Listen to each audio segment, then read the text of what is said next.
ერთმა დაგლოცეთ ძვირფას რადიო მსმენელებო, მშვიდობა მოგცეთ ღმერთ. ჩვენ ვიწყებთ საუბრებს ბოლო ჟამის ეპოქების შესახებ. მოგეხსენებათ გამოცხადების წიგნში აპოკალიფსში ნახსენებია მსოფლიო ისტორიის 7 ეპოქა, არის დახასიათებული თავისი ნიშან-თვისებებით და 7 ეკლესიას მიმართავს, 7 ეკლესიის ანგელოს და შესაბამისად აი ამ 7 ეპოქაში მაცხოვარი მოიაზრებს იმ სულისკვეთებას, იმ მსოფლმხედველობას, რომლებიც დამახასიათებელი იყო ამა თუ იმ ეპოქისა და დროისათვის.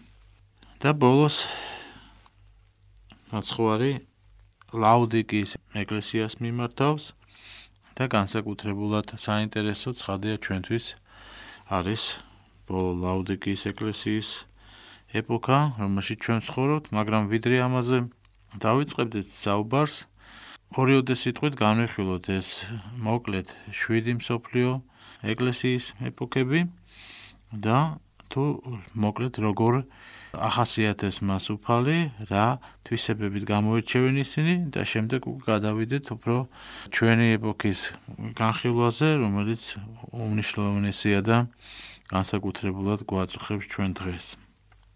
საერთოდ მსოფლიოს აღსასრულისა და ანტიქრისტეს გამოჩენის საკითხი ხშირად აწუხებდა ქრისტიანულ საზოგადოებას და მისდამი ინტერესი როგორც ადრე, ისე დღესაც ძალიან დიდია.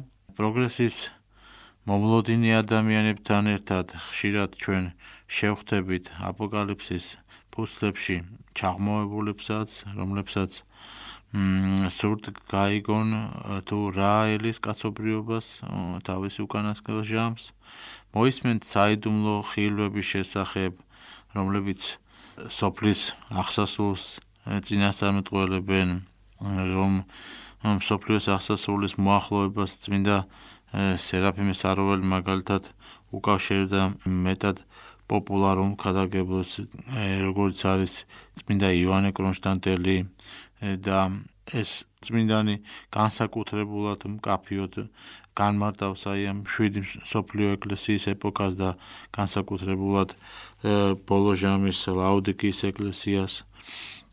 წინასწარმეტყველების თვალსაზრისით აპოკალიფსზე უფრო ამომწირავი წყარო ფაქტურად არ მოიპოვება, მაგრამ იგი ერთობ რთული აღსაქმელია, განსამარტებელია და არ შეიძლება მხოლოდ ასე ვთქვათ უბრალო ქრისტიანოლოგიური ჩამონათვალით ის გავიგოთ, მიუხედავად იმისა, რომ იოანე მოციქულის გამოცხადების ძირითად ნაწილში აი ამ ქრონოლოგიური თანმიმდევრობა შეინიშნება. და ამის შესახებაც ჩვენ მსოფლიო ისტორია მაცხოვრის განკაცებიდან სოფლის აღსასრულამდე 7 ეპოქად შეგვიძლია დავყოთ, როგორც ამას გეთებს და წმინდა მამები სხვადასხვა დროში. წმინდა იოანე ღვთისმეტყველის გამოცხადება პირდაპირი გაგებით, ხოლო 7 ეკლესიისადმია მიმართული, ეს ეკლესიებია ეფესოს, ზმირნის, პერგამოს, თოატრის, სარდის, ფილადელფიის და ლაოდიკიის და იბადება ესეთი კითხვა, რომ რატომ მიმართა მაცხოვარმა მხოლოდ 7 ეკლესიას, ხომ?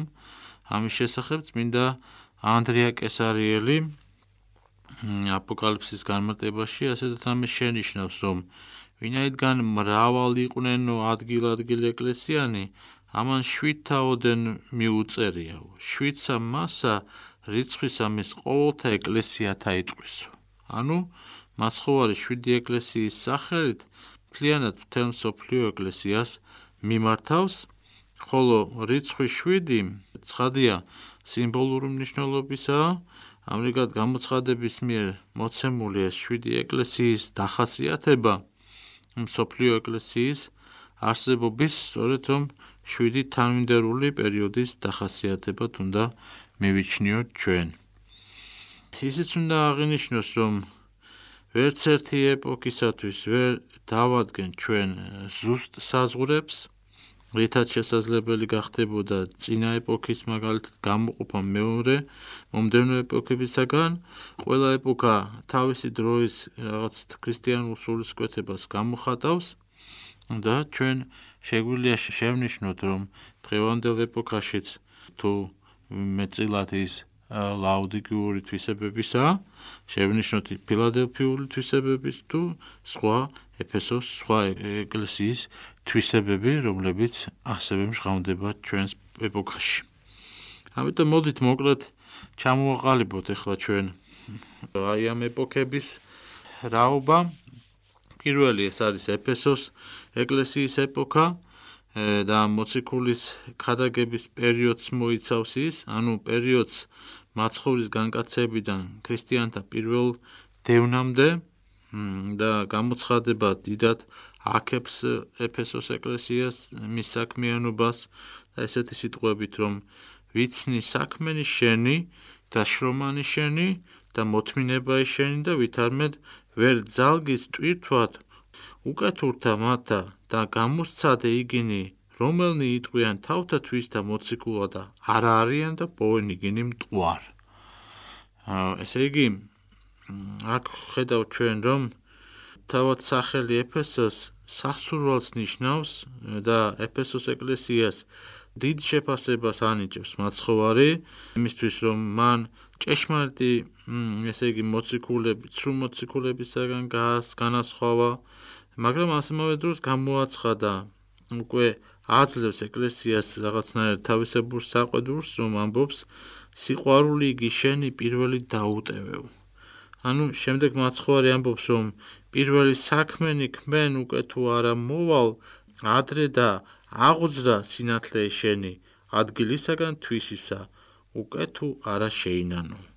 ანუ პირველი, ასე ვთქვათ, საყვედურიც ჩანს, თუმცა მისი შემართება, სულისკვეთება აშკარად გამოხატულია ის მოციქულებრივი მოღვაწეობა, ქადაგებლობა, რომელიც ახასიათებდა მას. ეს შუქურა, ასე ვთქვათ, პირველი ეკლესიისა და შემდეგ უკვე სმირნის ეკლესიის ეპოქას პერიოდზე გადადის საქმე.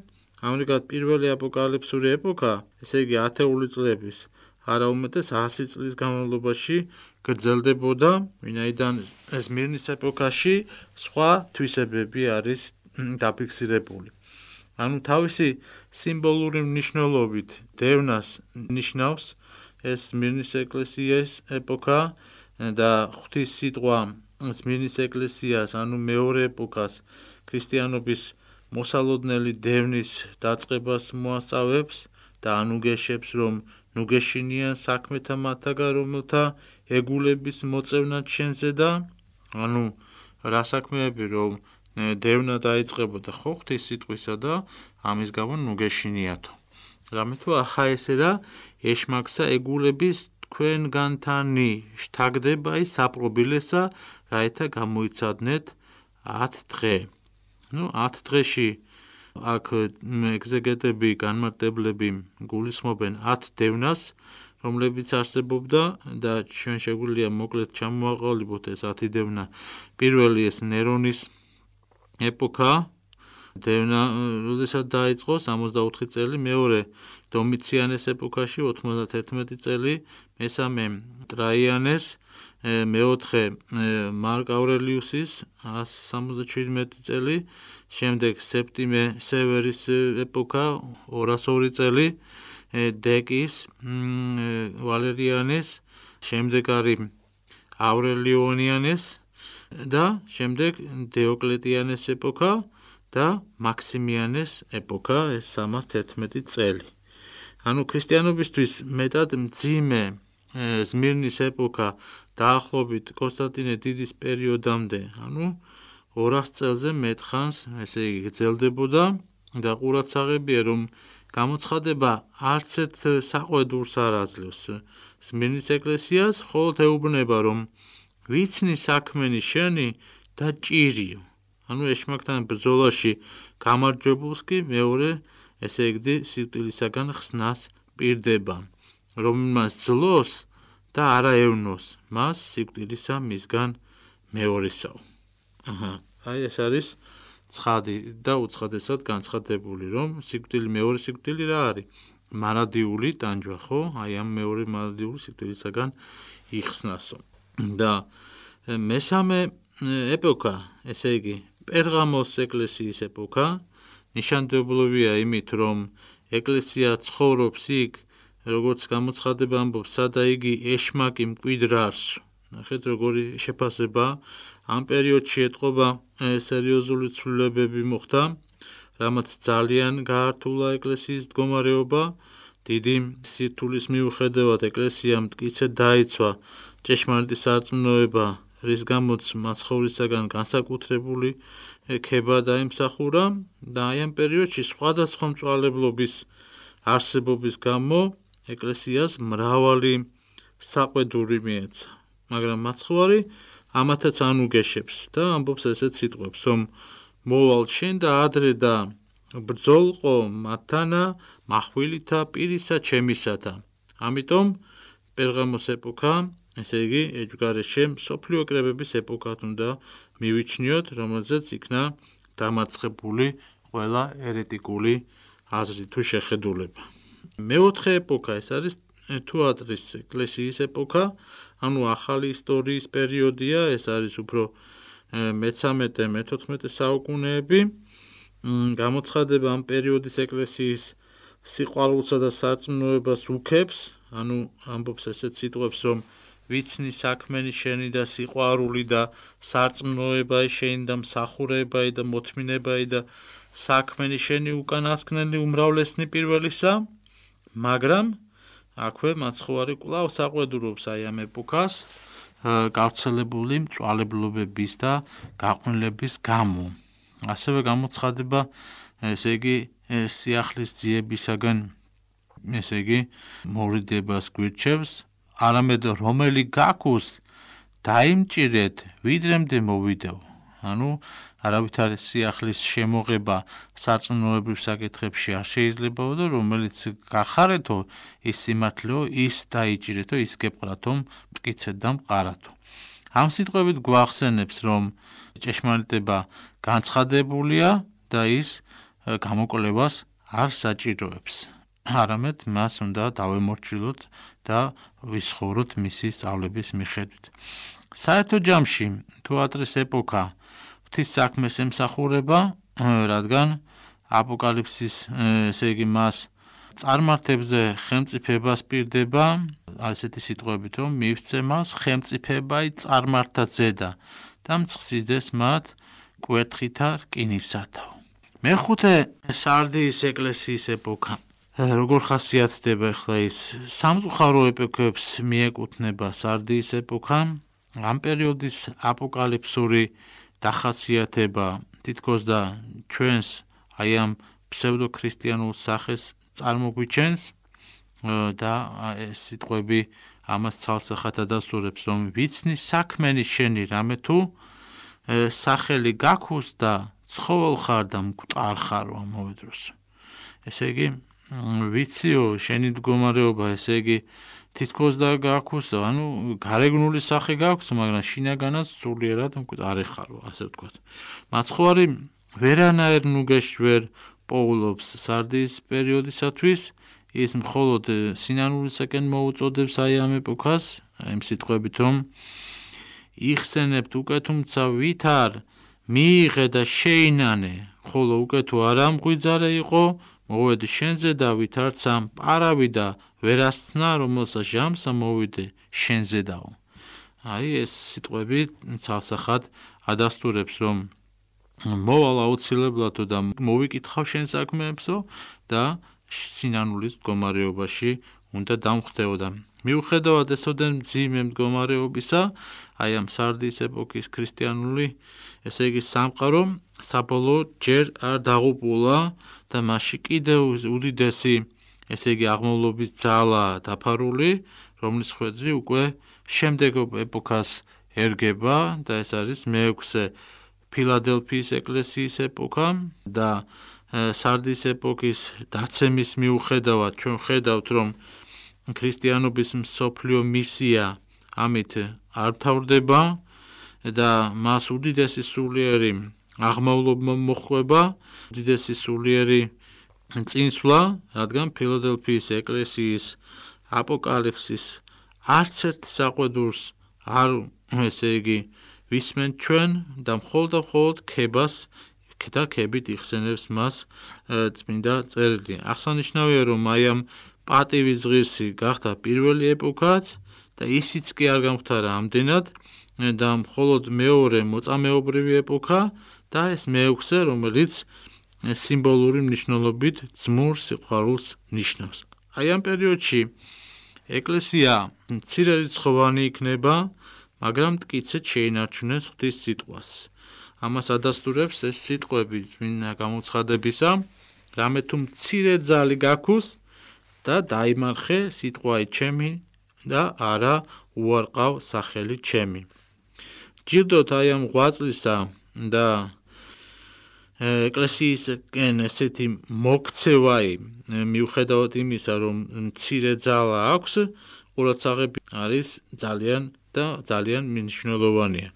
ახლა ესე რა მიქსენ კრებულისაგან ეშმაკისა, რომელი იტყვიან თავსათვისა, ჰურია და არ არიან, არამედ ტყვიან. ახლა ესე რა ყონე იგინი რაითა მოვიდეს და თაყვანისცენ წინაშე ფეხთა შენთა ცნან, რამე თუ შეგიყვარეს შენ. ესე იგი აქ პირდაპირ ლაპარაკია რომ იმაზე რომ ჰურიებიც კი, ანუ ებრაელები ნაწილი, როგორც ვიცი ჩვენ წმინდა გარდამოცემიდან შეინანებენ სწორედ ფილადელფიის ეპოქას ეკუთვნის ეს პერიოდი, როგორც ჩანს მიხვდებიან იმ ბოლო ჟამს, რომ ანტიქრისტემ გააწბილა, ისინი მოატყვილა და მოხდება მათი ნაწილის, მესამედი ნაწილის შენანება, როგორც ამას წმინდა წერილი გვაუწყებს ჩვენ. ამასთანავე მაცხოვარი ფილადელფიის ეკლესიას ჟამის მისა განსაცდელისაგან დაცვას პირდება, ანუ განსაცდელი ცხადია მას ელის და არა მცირე, მაგრამ ამავე დროს ანუგეშებს მას და პირდება, რომ განსაცდელის ჟამს შენთან ვიქნებიო, რომელიც მთელ დედამიწაზე იქნება ცხადია, ეს კი უკვე აი ამ ქვეყნიური ცხოვრების დასასრულის მაუწყებელია.